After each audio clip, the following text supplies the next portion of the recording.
Bonsoir, shalom chez vous, fidèles téléspectateurs. Nous nous retrouvons encore dans notre émission Entre Pasteurs. Entre Pasteurs, une émission où nous partageons l'expérience avec les hommes de Dieu. Cette fois-ci, nous avons déjà, dans l'émission passée, commencé à parler de notre parcours durant les 25 dernières années, que le Seigneur nous a permis de les servir en couple, et nous avons déjà abordé les péripéties de notre départ de Kinshasa vers Chikapa, et aujourd'hui nous nous retrouvons dans cette seconde partie pour continuer. Mais avant cela, nous voulons vous rafraîchir la mémoire avec quelques images et quelques souvenirs de Chikapa.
Retrouvons donc notre histoire, comment le Seigneur nous a déplacés de Chikapa vers Lubumbashi.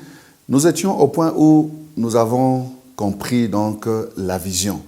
Je disais que c'est comme si quelqu'un m'avait expliqué que tu vois, ta grand-mère là, elle est de l'autre côté de la rivière. Elle est où? Elle vit où? C'est à Lubumbashi. Donc c'est à Lubumbashi que vous devez aller. Et il va se faire que en tout fils obéissant, je me suis confié à mon père spirituel. Donc, j'ai parlé au pasteur Verneau, j'ai demandé au pasteur Verneau de me déplacer et de m'envoyer vers Lubumbashi. Alors, je disais que le pasteur Verneau allait être réticent, ne voulant pas à ce que la borne se retrouve à Lubumbashi.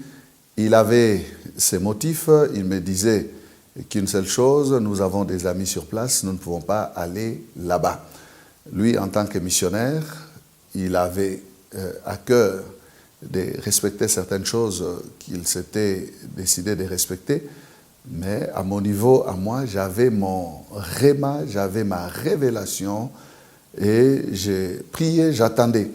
Alors il va se faire que le pasteur Verneau va être invité ici au Katanga, il va aller à Kolwezi dans un séminaire des serviteurs de Dieu, et moi je vais aller en Israël.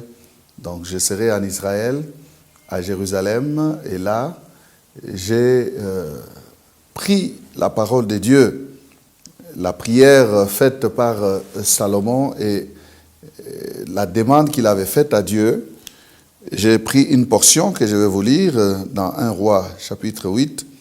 1 Roi chapitre 8, à partir du verset 41.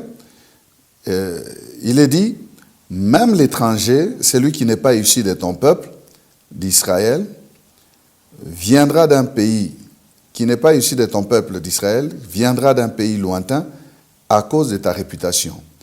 En effet, on apprendra que ton nom est grand, ta main forte et ton bras puissant.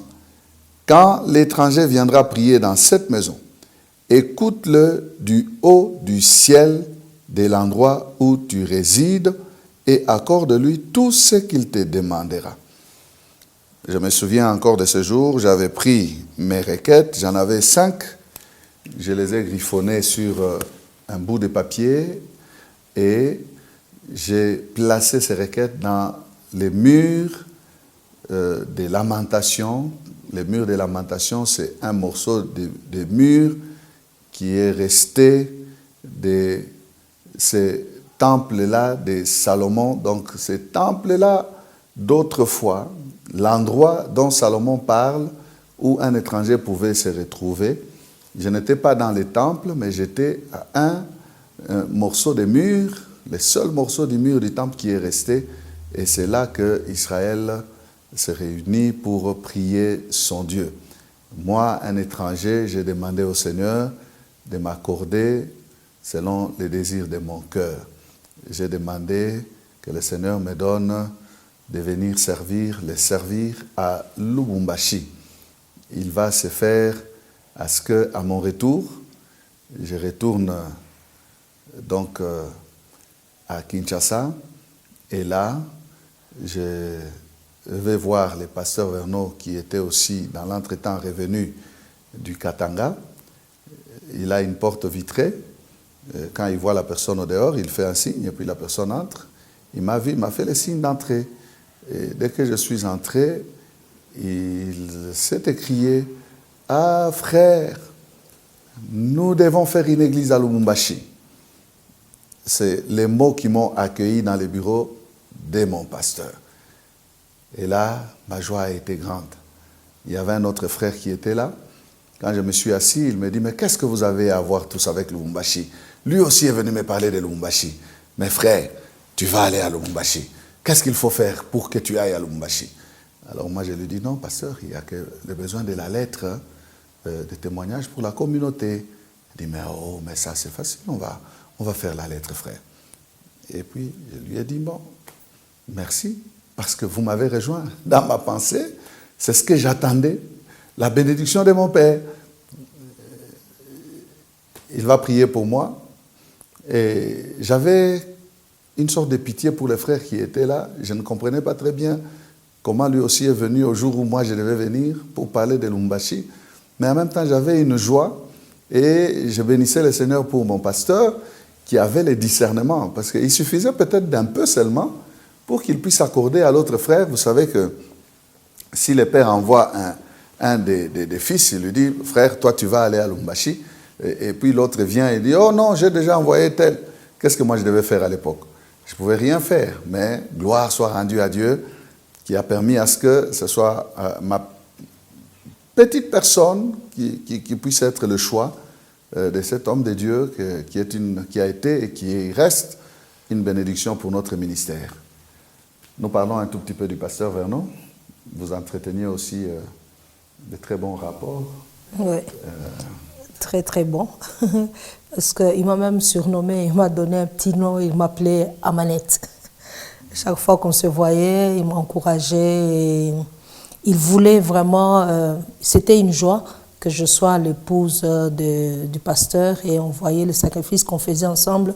Parce que je crois en tant que grand, il a compris que l'homme de Dieu peut avoir un ministère vraiment puissant et bien, mais s'il fait aussi un mauvais choix d'avoir une mauvaise femme, ça ne marche pas. Et avec le peu de temps que nous avons servi le Seigneur, nous avons remarqué que c'est vraiment important. Si je parle du pasteur Verneau, je vois son appréciation. Et même avant sa mort, je l'ai vu, je crois, en tout cas, un mois, je crois, avant, on avait une convention des femmes à la borne. Et là, c'est sa fille qui me dira, quand il m'appelait, il me voit monter, il dit « Oh, Amanette ». Sa fille ne comprenait pas, il dit « Amanette, Henriette ». Je dis « Non, on n'appelle pas Henriette ». Lui-même a répété « Amanette ». Je dis « Pourquoi tu t'appelles comme ça ?» Je dis « C'est un petit nom qu'il m'a donné ». Il dit « Oh, il t'aime, hein ?» Parce que même nous, dans la famille, tout le monde, il a donné un petit nom. Donc, il t'a donné aussi. J'ai dit « Tu vois, je suis la fille de Verneau ». Et on a rigolé et tout ça. Mais je voyais son amour pour moi, c'était aussi cette joie qu'il avait d'avoir un serviteur de Dieu, avoir une femme qui comprend la mission et qui craint le Seigneur. Et avec le temps, nous avons vu comment l'œuvre de Dieu est allée de l'avant. Alors, je retourne la parole. Oui, donc là, nous prenons des dispositions avec le pasteur Verneau. Il va faire la lettre. Et puis, je lui dis, je devrais d'abord rentrer à Chikapa, récupérer quelques affaires, mettre de l'ordre aussi dans l'église, parce que jusque-là, je n'avais pas confirmé mon départ, je disais aux frères, si nous avons l'accord de notre pasteur à Kinshasa, alors nous allons évoluer. Et j'ai dit à l'église de Chikapa, je ne pars pas d'abord parce que je ne sais pas où je vais. Je reviendrai pour vous dire cette fois-là au revoir. Lorsque nous allons commencer l'œuvre de Lubumbashi, nous reviendrons donc et nous vous dirons au revoir.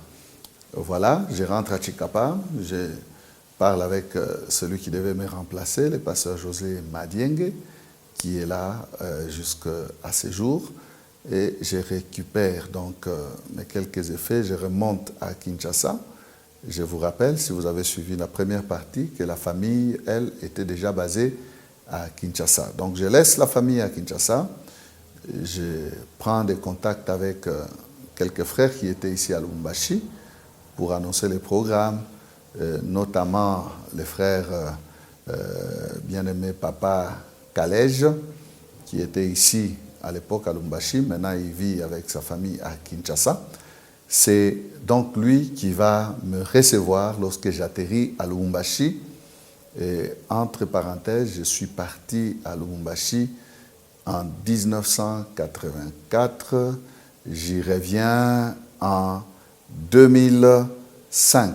Donc j'ai fait, pour vivre à Lubumbashi, 21 ans d'absence. Je retrouve une ville que je ne maîtrise plus, qui a évolué en termes de population et de mentalité. Et j'atterris donc dans la famille de Papa Kalej. Et c'est là que nous allons commencer à faire des réunions, des prières et des réunions préparatoires pour l'implantation de la borne Lubumbashi. Nous revenons à quelques images et nous allons continuer pour la suite.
Le Seigneur est bon, le Seigneur est fidèle. Nous revoici, frères et sœurs. Nous avons vu la main de Dieu.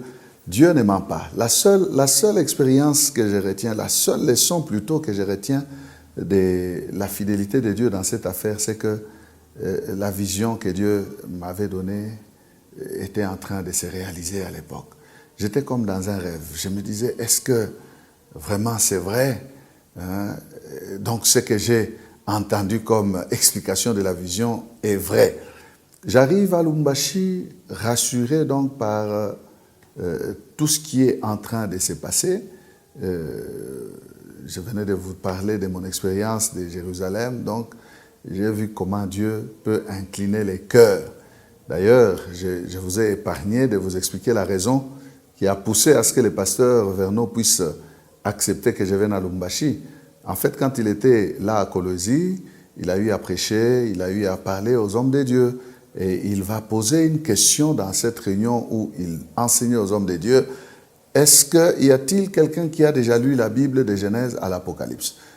Alors, selon lui, il me dira, il n'y avait personne qui avait levé la main, c'est qu'il avait énervé pour dire à ces hommes, comment est-ce que vous pouvez prétendre enseigner la parole de Dieu alors que l'outil du travail même, l'outil de travail, la Bible, vous ne le maîtrisez pas. C'est ce qui l'a poussé donc à décider qu'on amène la parole éternelle ici parce que il avait vécu une triste expérience. Donc, il m'a encouragé dans les paroles qu'il me disait. Il dit, frère, pour vous considérez que maintenant le travail commence. Chikapa, ça a été le stage, vous êtes allés en stage, maintenant le travail commence. Je suis venu donc avec détermination, avec un cœur rempli d'expectation de voir ce que Lubumbashi allait donc nous réserver et nous apporter. La famille était restée à Kinshasa. À l'époque, nous avons 4 enfants. Les cadets n'étaient pas encore venus. Et 1 mois après, avant même que l'église ne commence, vers quelques jours avant Noël, la famille va me rejoindre ici. Nous avons trouvé notre première résidence au Carrefour, avenue Mandunga. Nous étions logés là-bas et nous nous sommes donc installés. Et les réunions des cellules avaient bien évolué dans la maison des couples Calège et nous avons monté une équipe à laquelle nous avons enseigné l'évangélisation personnelle. Nous les avons entretenus aussi, nous avons eu des réunions de prières, nous avons fait une préparation spirituelle assez costaud et puis nous nous sommes mis à la recherche d'une place où est-ce que l'Église va trouver donc son lieu de réunion, de résidence. Il n'y avait pas de place dans plusieurs endroits et le Seigneur va permettre qu'un frère puisse nous proposer l'ISP. Nous sommes donc allés à l'ISP. ISP ici sur l'avenue de la Révolution, c'était là que va se tenir notre première réunion publique avec les invités. Et imaginez, notre première réunion publique, ce fut quoi? Ce fut les réveillons de Nouvel An. Le 31 décembre, nous avons organisé notre première veillée. Donc la parole éternelle a commencé à voir le jour en public, les jours des Nouvel An. Et je crois que Mamie, tu étais là. Oui, j'étais là. Cette première réunion-là. J'étais là. Moi, je rentre un peu en arrière pour dire, j'étais en train de parler de la vision, l'homme a la vision et il amène toute la famille. On est parti à Chikapa et on est rentré. Nous, on était déjà à Kin. Lui est resté à Chikapa pendant un temps et jusqu'à avoir la confirmation aussi. Je crois que vous vous souvenez de ce que j'ai dit. J'ai vu avant que notre temps était déjà épuisé pour Chikapa. Et il fallait sortir. J'ai partagé avec mon mari qui a dit « Ah non, c'est moi qui conduis, que le Seigneur me parle aussi. » OK. Et quelque temps aussi, il a eu vraiment la conviction qu'il fallait partir. Mais nous, on était déjà partis parce qu'il y avait beaucoup de choses qui ont permis qu'on parte un peu avant, les études des enfants et tout ça. Et là, à Kin, maintenant, on sort. Donc, lui, il a la vision. C'est fini à Chikapa. Il faut aller où? Il me partage à Lubumbashi. Et moi, en tout cas, au début, je n'ai pas aimé Lubumbashi. Je commençais aussi à prier aussi, parce que nous aussi, on a Dieu. J'ai dit, non, Seigneur, convainc, parce que Lubumbashi, en tout cas, moi, j'aime pas Lubumbashi. Envoie-nous ailleurs, mais pas Lubumbashi et tout ça. Et lui, vraiment, il était déterminé. Il a que ça. Il m'a expliqué même la vision qu'il a vue. Il dit, maintenant, c'est comme ça. J'ai accepté, mais avec des doutes et tout ça. Il est allé chez Pasteur Vernon, qui a dit non. Là, j'étais contente. J'ai dit, voilà, ce n'est pas Lubumbashi. Mais curieusement, donc, quand il est parti en Israël et tout ce temps que moi, je n'étais pas d'accord, j'ai prié contrairement, hein, Seigneur, envoie-nous ailleurs, pas là-bas. Et il part, il rentre, il dit, je veux voir le pasteur Vernon. Et il rentre tout souriant, tout content. Mamie, tu sais quoi, le pasteur Vernon a accepté. Donc, vous voyez un peu quelqu'un qui ne veut pas. Alors, lui, il rentre avec cette joie-là. Je dis, bon, ça va, mais comme on dit à Lingala, mais je dis, qu'est-ce que je dois faire? Un peu de joie, mais pas tellement, parce que je ne voulais pas de Lubumbashi. Mais quelque chose m'a fait réfléchir, c'est quoi? Je suis une femme, c'est pas moi le pasteur. J'ai même accepté, j'ai dit, j'irai partout là où tu iras, hein, on sera toujours ensemble et tout ça. C'est comme si c'est revenu en moi. J'ai dit, mais c'est ce que j'ai fait. Donc, comme on doit aller à Lubumbashi, je commence à m'imprégner maintenant de la pensée aussi de Lubumbashi. Je dis, bon, fini de prier ailleurs, tout ça, on sera à Lubumbashi. Et petit à petit, je commençais quand même à avoir le goût, vraiment petit à petit. Quand il est venu, il dit, ici, ça va. Et curieusement, il arrive ici, il y a beaucoup de membres de famille, donc parmi ces membres de famille, il y a quelques-uns qui lui disent, ah, pourquoi tu es venu à Lubumbashi? Lubumbashi, si tu vas même pas émerger, les gens sont chiches, les gens... Et je crois qu'il a répondu, il dit, bon, moi, je ne viens pas pour l'argent, je viens pour prêcher la parole. Et tout ça. Donc, il y avait même les gens de la famille qui n'étaient pas d'accord, mais moi, j'avais changé déjà de pensée. Si mon mari est là, j'ai dit partout là où il sera, je serai là. Donc, je veux venir. Et quand on est venu, on a eu notre première maison. C'était sans beaucoup d'agitation, c'est chez moi et tout ça. Bon, je dis que le Seigneur fasse ce qu'il veut. Et on a commencé là. Il y avait même d'intercessions parfois, je crois, après chez papa Calège et maman Denise. Il y avait des temps où on intercédait maintenant chez nous, là, à Mandunga. La prière et tout ça. Les réunions des vendredis. On avait divisé dans les familles, dans les maisons. Chez nous aussi, on avait la réunion de la journée. Voilà. Et le soir, on se retrouvait à l'ISP. Voilà. Et on a continué à évoluer. Et petit à petit, je voyais les frères et tout ça. Le goût commençait à venir et je commençais à aimer. Et on a évolué. Et chose que je remarque, c'est presque la même chose. À Chikapa, nous avons commencé à cette salle-là, salle de club. C'est au centre. C'était la plus grande, un peu parmi les grandes salles. On a commencé là-bas. Et après, on a eu un chez nous, là où l'église est jusqu'à aujourd'hui. Et ici, c'est pareil. On a commencé, vrai, dans une maison, comme à Chikapa aussi, dans une maison, mais le lieu, les premières réunions un peu avec les gens, c'était aussi dans une famille. Dans une famille, et puis au club. Pas au club, à l'ISP. Donc, on part aussi d'une salle et après, on trouve aussi chez nous. Donc, presque le même parcours, mais maintenant, les résultats un peu différents avec l'expérience qu'on a eue déjà à Chikapa. Chikapa, c'était comme on apprenait avec essai-erreur, par exemple. Moi, j'étais en train de travailler chez les mamans et à Chikapa, comme il n'y avait pas beaucoup de serviteurs, j'étais dans beaucoup de départements. Je ne sais pas très bien chanter, mais j'étais aussi dans la chorale.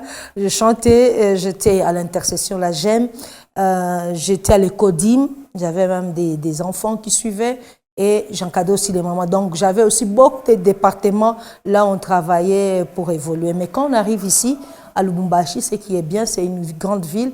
Et puis, il y a des gens déjà, les bien-aimés qui venaient de nos églises de Kinshasa et les autres qui étaient déjà ici, qui voulaient bien travailler avec nous. Donc, on a trouvé quand même des gens un peu mûrs par rapport à ce qu'on a fait à Chikapa. Et nous-mêmes, nous avons déjà un autre bagage pour évoluer. Je crois que c'est parmi les choses qui ont aidé aussi la croissance de l'Église. À Chikapa, nous étions tout terrain. Il fallait tout apprendre à tout le monde. Personne ne connaissait ni l'église de la Borne, ni la manière de faire les choses de la Borne. D'ailleurs, on nous appelait l'église de Fachaka Fachaka. Qui veut dire donc, français. L'église de français. Donc là-bas, ils étaient habitués au kilt en Chiluba. Et nous, on était en train d'insister. Nous avons laissé une sorte d'impact positif à Chikapa, c'est que les cultes francophones, nous l'avons imposé. Nous avons imposé à Chikapa les cultes francophones. Nous avons imposé à Chikapa les cultes où les dames ne se mettent pas dans les foulards de tête. Ce n'était pas obligatoire chez nous. Nous avons imposé aussi les cultes où la femme pouvait se mettre à côté de son mari. Alors qu'on avait trouvé que dans toutes les églises là-bas, il y avait des rangées où il n'y a que des hommes et des rangées où il n'y a que des femmes. Nous avons mélangé les gens. Ils nous ont critiqués pour cela, mais après quelques années, ils ont fini par aussi libérer les gens. Même la question du foulard, ils ont libéré. Les femmes ne pouvaient pas entrer dans l'église avec des maquillages et tout ça. Pour eux, c'était un péché. Mais ils ont commencé à laisser leurs femmes aussi mettre les péchés, mettre les foulards, ne pas mettre les foulards, mettre les maquillages et bref, laisser la femme libre et ne pas insister trop sur certaines lois qui ont toujours le mérite d'être spirituelles, c'est vrai, mais qui en fait ramène des gens dans une sorte d'esclavage, puisque on insiste sur un aspect qui n'est pas tellement salutaire, qui n'apporte pas quelque chose dans le salut, mais qui est juste une forme de piété extérieure. Voilà, j'étais rentré en arrière aussi. Oui, c'est vraiment bien parce que vous, en tant que femme, vous avez... Oui. On a vécu ça. On a vécu ça et moi, j'aime l'impact qu'on a amené. Aujourd'hui, quand on voit la ville de Chikapa et les gens qui vont du bord, Chikapa, c'est vraiment pas ça. Mais rentrer 25 ans avant, c'était autre chose. Et trouver toute une ville avec un même sentiment, la façon de marcher, la femme, c'est comme ça. Et vous venez comme pour changer, c'était pas facile, mais on a vu l'impact après. On a vu même les mariages, par exemple. Se marier à l'église, c'était difficile, c'était rare. Moi, je me rappelle, nous, on est allés à Chikapa, donc une année après notre mariage. Et ma robe de mariage, c'est moi-même qui l'avais cousue. Donc, cette robe-là... Une robe bénédiction. Vraiment. C'était une robe bénédiction pour beaucoup de filles qui s'est mariées, qui voulaient se marier aussi en blanc. À Chikapa, il n'y a pas ça, il n'y a pas de robe. Donc, à moins que vous soyez un peu riche, vous demandez à Kinshasa, mais la mienne, elle était là. Donc, et je ne sais même pas comment elle a fini donc délabrer.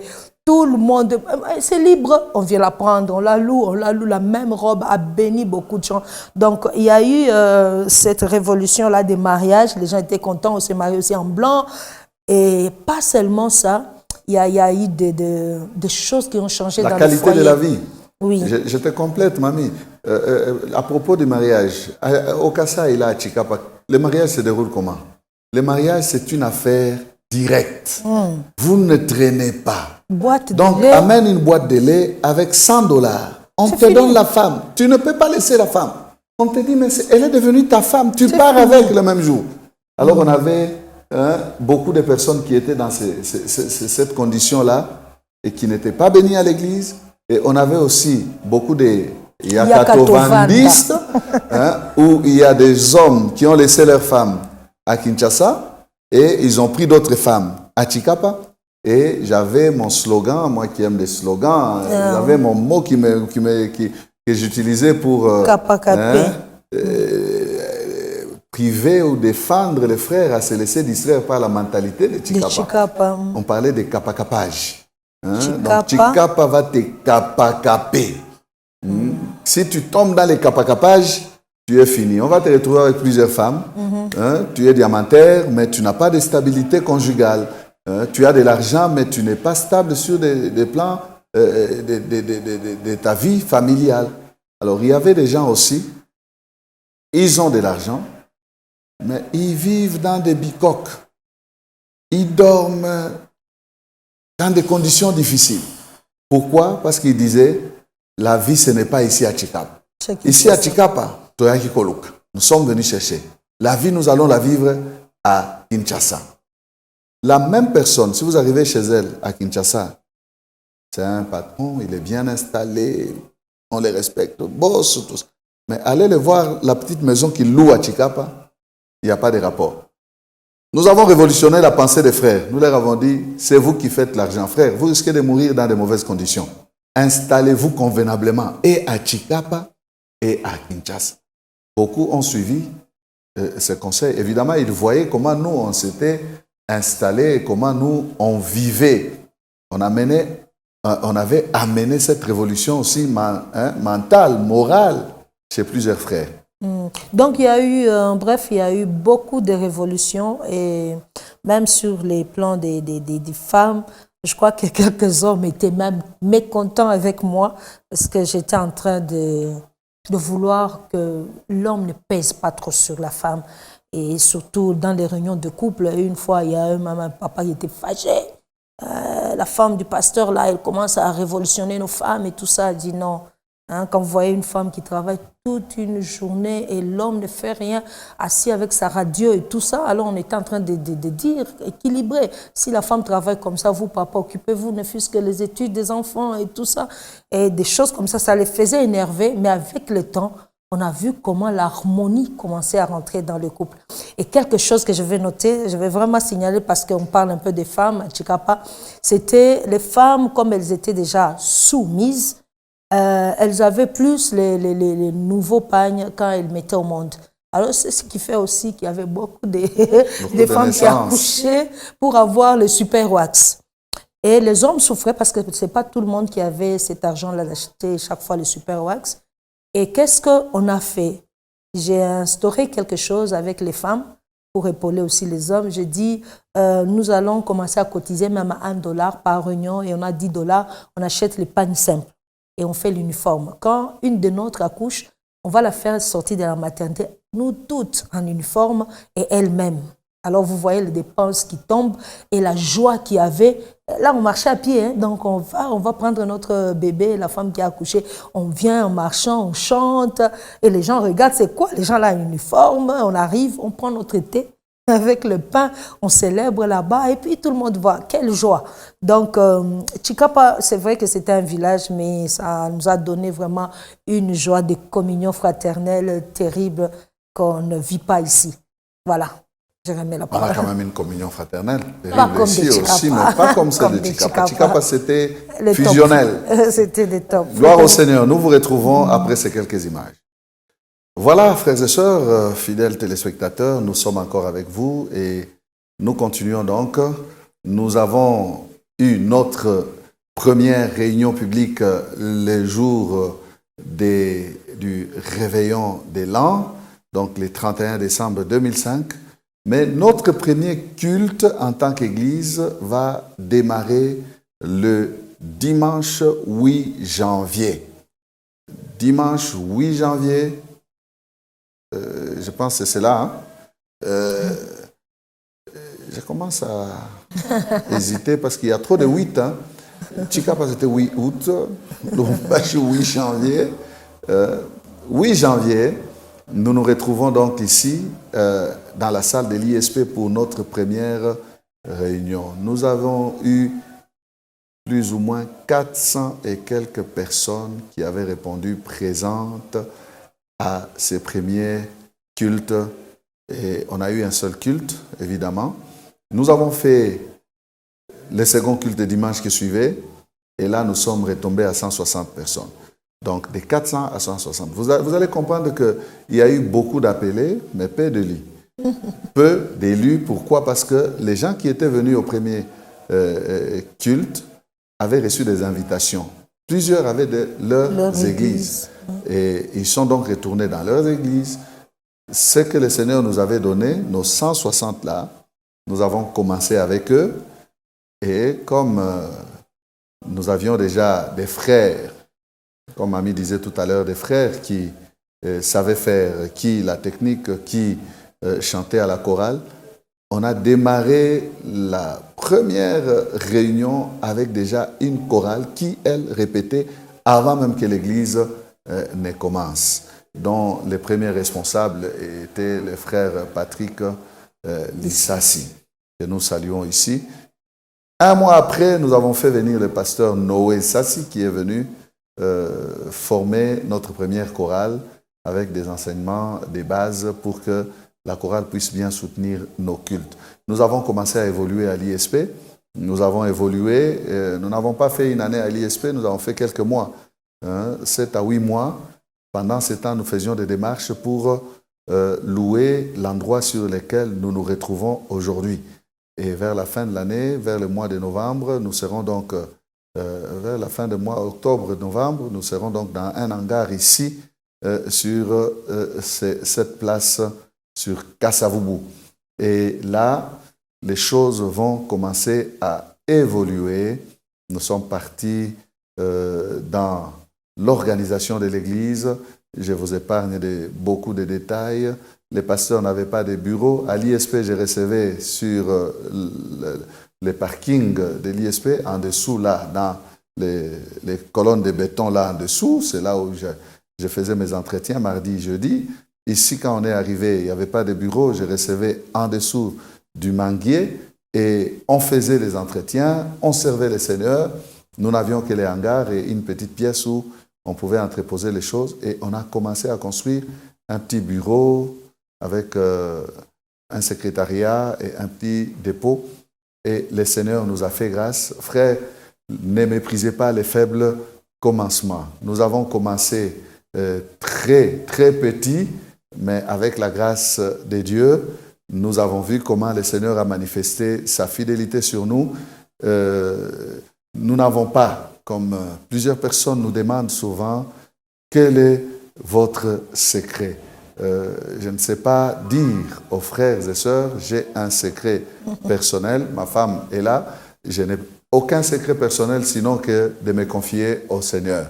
Tout ce que nous faisons, nous nous abandonnons entre les mains du Seigneur, nous prions, nous laissons le Seigneur passer devant et nous suivons ses traces et c'est lui qui nous conduit et c'est lui qui fait ce qui est en train de se faire. Si vous voulez peut-être tirer profit de tous ces témoignages, c'est que moi personnellement je vais vous dire, Mamie aura aussi à vous dire quelque chose. En tant que serviteur de Dieu, je vais vous parler du témoignage d'abord. Veillez sur votre témoignage et restez humble et soyez intègre. Ne dérangez pas trop les fidèles dans les domaines financiers. Nous avons une discipline. Nous ne prenons rien de nos fidèles. Si eux nous donnent, nous acceptons. Mais nous ne demandons pas. Parce que notre pasteur, qui est notre Père, nous a appris à regarder au ciel. Et il nous disait toujours, même quand j'ai passé le voir pour lui demander quelques privilèges, quelques avantages matériels, il ne me les accordait pas. Il me disait, frère, tu as un Dieu, regarde au ciel. Il me disait des choses de ce genre-là. Je ne suis pas ton patron. Ce n'est pas moi qui t'ai appelé au ministère. Aujourd'hui, nous voyons des jeunes gens qui veulent aller dans les ministères tout en dépendant de quelqu'un d'autre. Et c'est comme ça qu'ils dévient. Il y a des gens qui font les ministères en ayant des sponsors. L'église de la Borne Lubumbashi n'a jamais eu de sponsors. Je l'ai dit ici solennellement. Il n'y a aucune personne qui peut dire « j'ai mis mon paquet pour que cette église se forme ». Non. Les fidèles, en général, sont les premiers sponsors de leur église. Nous leur apprenons à servir le Seigneur avec leur argent et leurs biens et ils soutiennent l'œuvre que nous faisons. Par des moyens simples, des simples communiqués. Nous parlons à l'église et l'église s'élève comme un seul homme et nous avançons. Tout ce qui est fait, des gens me parlent et me demandent, est-ce que vous avez des partenaires à l'étranger? Les Américains, ils vous envoient de l'argent. Est-ce que vous avez du soutien de Kinshasa? 0 likuta de l'étranger, 0 dollar de Kinshasa. C'est Lubumbashi, ce sont les fidèles de la parole éternelle qui ont servi leur Seigneur avec leurs biens, qui ont pris soin de leurs serviteurs, de leurs pasteurs, et ils trouvent ici l'expression de toute notre reconnaissance et nous les encourageons à continuer à servir. Je pense que si nous comptabilisons les œuvres que nous avons faites ici, on peut parler, nous avons ceci, nous avons ceci, nous avons ceci, c'est vrai. Mais est-ce que nous avons fait fidèlement selon ce que le Seigneur nous a confié? Ça, c'est aussi une autre question à laquelle chacun d'entre nous peut répondre.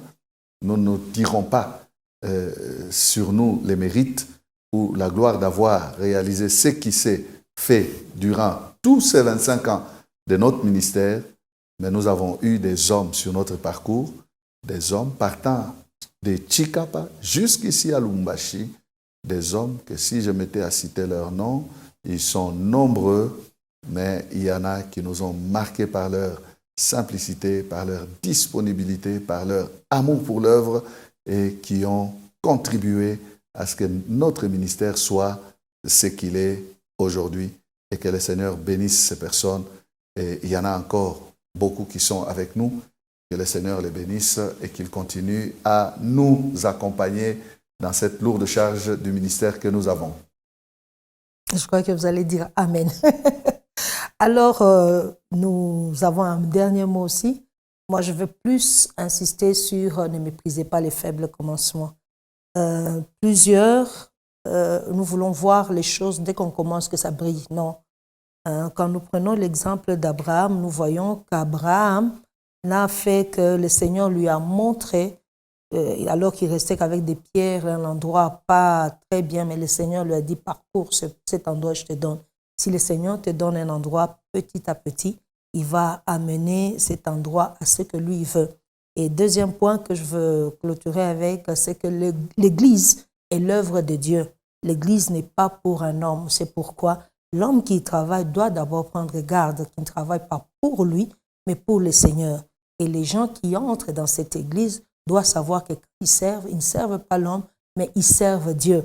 Et je crois que ces principes marchent très bien à la parole éternelle, parce que les résultats, nous le voyons même pendant ces temps où 4 mois, il n'y a pas eu de culte direct, mais le Seigneur a permis que tout fonctionne normalement. Pourquoi? Parce que c'est son œuvre et il prend soin. À nous d'être sérieux avec ce que nous faisons et ne pas être paresseux. Un pasteur, une servante de Dieu, un serviteur de Dieu n'est pas quelqu'un qui est appelé à être paresseux. Nous devons travailler à la tâche que le Seigneur nous donne. Et dans l'Église, comme nous sommes encore, chaque membre a un rôle à jouer. Et je crois que si chaque personne joue bien son rôle, l'Église doit aller que de l'avant. Nous ne devons pas oublier que l'Église est victorieuse et le Seigneur a voulu de cette Église confiée aux hommes simples que nous sommes. Soyez sérieux dans ce que vous faites, craignez le Seigneur, priez quand vous êtes faible et le Seigneur vous aidera et tout ira bien et vous serez peut-être là où nous sommes, mais pourquoi pas plus que nous. Que le Seigneur vous bénisse. Gloire au Seigneur. J'étais en train de chercher un verset avec lequel nous allons terminer. C'est un verset que j'ai fait mon verset aussi du ministère. 2 Corinthiens 6, verset 1er. Puisque nous travaillons avec Dieu. C'est seulement cette partie-là qui m'intéresse, puisque nous travaillons avec Dieu. Nous ne travaillons pas pour Dieu, nous travaillons avec Dieu. Et le Seigneur nous a pris de loin, il nous a pris au loin, il nous a pris dans les faibles commencements, il nous a pris dans les informes et vides, et il nous a façonnés, il nous a fait énormément de bien. Nous avons beaucoup de souvenirs des grâces du Seigneur, nous avons beaucoup d'enfants dans le Seigneur, nous en avons partout dans le monde. Il y en a qui sont restés attachés à nous et il y en a qui nous ont peut-être oubliés. Mais c'est auprès du Seigneur en ces jours-là que notre joie s'exprimera quand nous présenterons au Seigneur des hommes devenus parfaits en Jésus-Christ. Nous n'avons pas fait le bilan de notre ministère. Nous avons juste voulu vous raconter ce qu'a été notre parcours durant ces 25 ans. Que notre Dieu vous bénisse, qu'il vous garde et qu'il vous comble de ses grâces. Et vous qui les servez, servez-les fidèlement. Et si vous avez quelque chose à tirer de ces parcours que nous avons connus, que la gloire revienne au Seigneur. À très bientôt pour la même émission sur la même chaîne. Soyez bénis chez vous. Au revoir.